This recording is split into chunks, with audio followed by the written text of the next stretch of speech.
Hey guys, today I'm going to go over the ICM module. The ICM module computes ICM equities. What that means is that it tries to assign a value expressed as a percentage of the overall prize pool to a tournament chip stack, given the payout structure of the tournament and the chip distribution. In this video, I show you how to use the module. If you want more background on ICM, please watch my ICM theory video. So first of all, ICM is only relevant in tournaments which pay more than one player. In such tournaments, not all chips are created equal, since intuitively, larger stacks are more likely to be eliminated later, which increases their chances of moving up the payout ladder.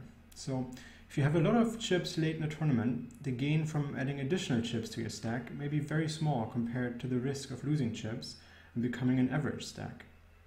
Let's look at a concrete example. We model the bubble of a 6-max hyper-turbo sit and go.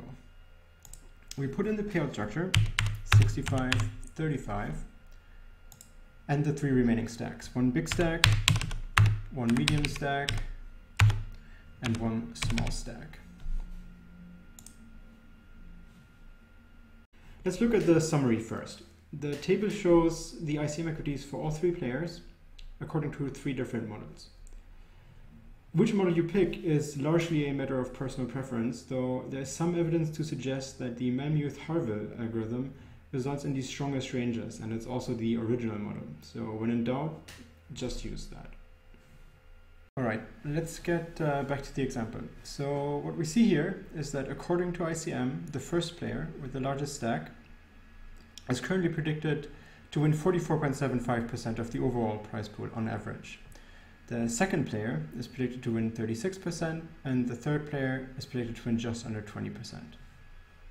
Now, the most common way that these ICM equities are used is in push-fold calculators.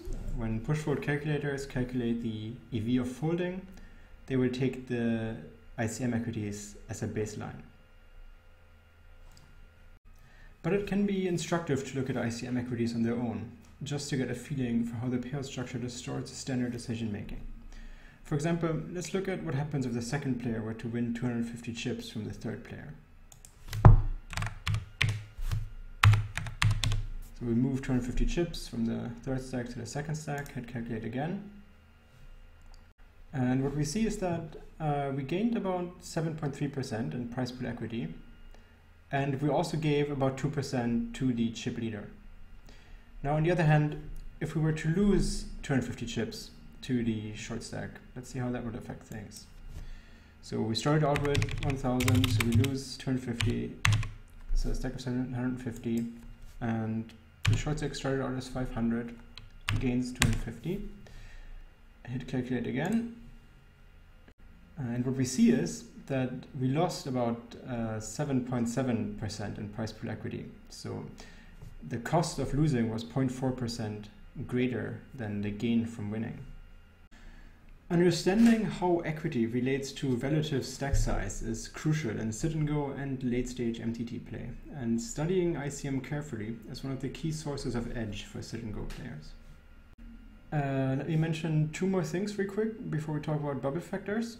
And the first is that you can have up to 10 players here, and if you want to include more players in your calculations, you click the MTT button, you enter the number of additional players here, the average stack size here, and then you can pick a distribution here, and then it will take the average stack times number of players left, distribute the chips randomly according to this distribution, and use that for its calculations. And secondly, one situation in which tools like these are used all the time is for MTT final table deals. So let's say you're playing an MTT with a payout structure of 40, 30, 20, 10. There are 3 players left.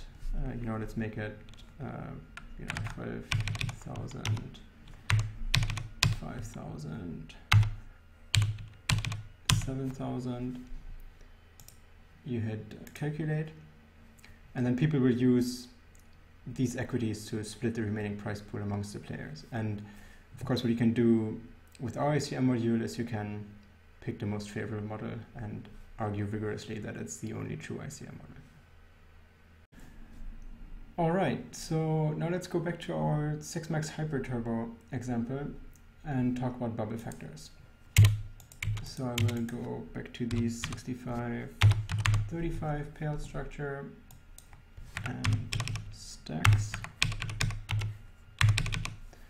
hit calculate, and go to the bubble factors tab. Bubble factors tell us, for each opponent, the ratio of the cost of losing and the gain of winning, both in terms of ICM equity. You can use them to calculate tournament odds by dividing your pot odds by your bubble factor. From the table, we see, for example, that when player 2 plays against player 1, he has a bubble factor of 2.15. For more background and a worked example of how to calculate tournament odds, please see the ICM theory video. Finally, we have the bubble factor graph. So here I just put in 6 players, hit calculate again, get the full graph. And what this shows is the bubble factor as a function of the number of players left, assuming that all players have equal stack sizes.